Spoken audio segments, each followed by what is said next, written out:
अब हम आएंगे डॉक्टर मेंटल इलनेस पे, जो कि है एंजाइटी। एंजाइटी 1 in 4 या 1 in 5 पीपल में पाई जाती है। एंजाइटी में हमें छाती में घबराहट होती है, हमारे हार्ट बीट हमें सुनाई देते हैं, हमें ऐसे लगता है कि अभी कुछ हो जाएगा या हार्ट अटैक आ जाएगा।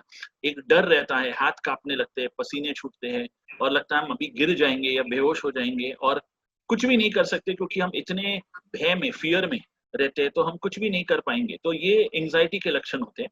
एंजाइटी आपने एक्सप्लेन तो कर दिया है कि क्या होता है, बट इसका कारण क्या होता है? एक इंसान क्यों एंजाइटी का शिकार होता है?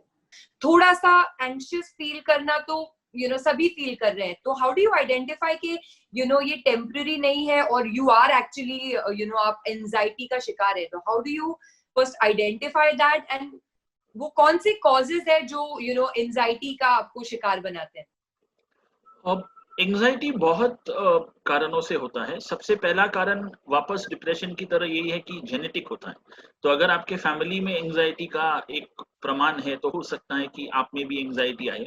सेकंड, अगर आप बहुत ज़्यादा काम ले लेते हो, बहुत ज़्यादा स्ट्रेस ले लेते हो, आपका नेचर ऐसा है कि आप बहुत सेंसिटिव हो, हर बात आपको बुरा लग जाता हो, ये भी हो सकता है कि आप more than you can perform, more than you can do, आपकी कैपेबिलिटी से ज्यादा आप काम ले लेते हो, फिर आप काम के अंदर दब जाते हो, तो that can cause you anxiety, क्योंकि बहुत सारे डेडलाइंस आ जाते हैं और आप उसको फुलफिल नहीं कर पाते हो। कई बार फैक्टर्स ऐसे भी होते हैं कि ऑफिस में एम्प्लॉयज होते हैं, उनके बीच में कंपटीशन होता है, दैट कैन कॉज एंजाइटी। कई बार strict boss can cause anxiety. अगर एक स्ट्रिक्ट टीचर हो तो बच्चों में एंजाइटी हमें कई बार दिखाई देता है, या अगर पेरेंट्स स्ट्रिक्ट हो तो हम बच्चों में एंजाइटी देखते हैं। तो उस प्रकार से there are environmental factors. Marital problems can cause anxiety. अगर हमारे घर में किसी को कोई बीमारी है, यानी कैंसर से अगर कोई पीड़ित है या और कोई रीजन से पीड़ित है, तो एंजाइटी हो सकती है। आज के दौर में तो हम कोविड एंजाइटी देखते हैं, क्योंकि कई बार लोगों को थोड़ी सी भी खांसी हो, थोड़ी सी भी सोर थ्रोट हो, तो उनको लगता है कि नहीं, मुझे शायद कोविड हो गया है या मुझे ये हो गया, या अगर उनके बिल्डिंग में किसी को कोविड हो जाता है तो उनको चिंता हो जाती है। और क्वारंटाइन से एंजाइटी हो जाती है कि लोगों को लगता है कि नहीं, मुझे आइसोलेट कर दिया जाएगा।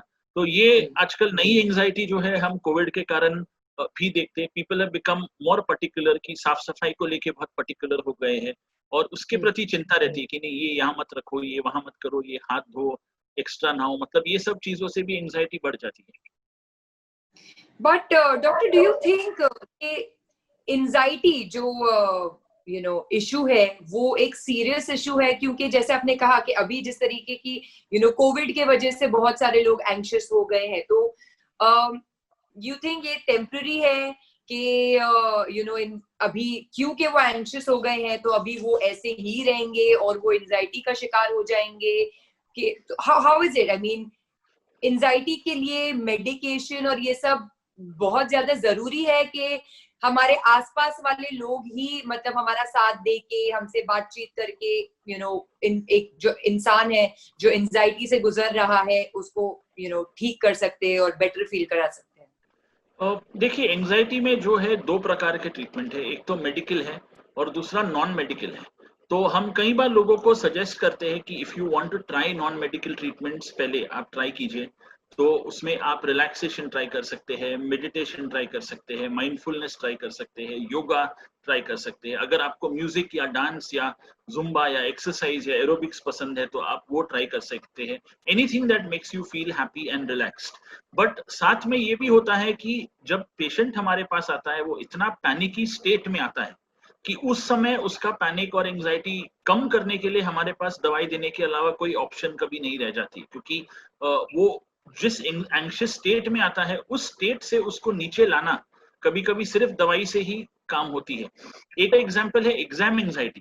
जैसे कई बार हमारे पास बच्चे सैटरडे को लाए जाते हैं कि मंडे को एग्जाम है और बच्चे को एंजाइटी हो रही है, तो at that time again we have no option कि भाई उसको थोड़ी दवाई देके हम काम करें, क्योंकि एक दिन या 2 दिन में कोई थेरेपी से उसको इतना जल्दी फर्क भी नहीं पड़ेगा और एक स्ट्रेस है उसके सिर पे जो कि एग्जाम है। तो उस so these are factors. But मैं ये भी कहूंगा कि anxiety can be self managed.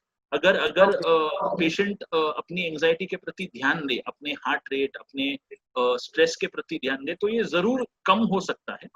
और क्योंकि आपने कोविड का जिक्र किया था, तो मैं एक ही चीज कहूंगा कि इम्पोर्टेंट फैक्टर ये है कि कोविड में हम 2 प्रकार की पेशेंट्स देखते हैं। एक जो इस लॉकडाउन, इस पैंडेमिक और कोविड के कारण उनमें एंजाइटी आ जाती है, और दूसरा पेशेंट ऐसा है जो पहले ही एंशियस थे बट अभी कोविड के कारण और एंशियस हो गए। और ज्यादा। तो हाँ,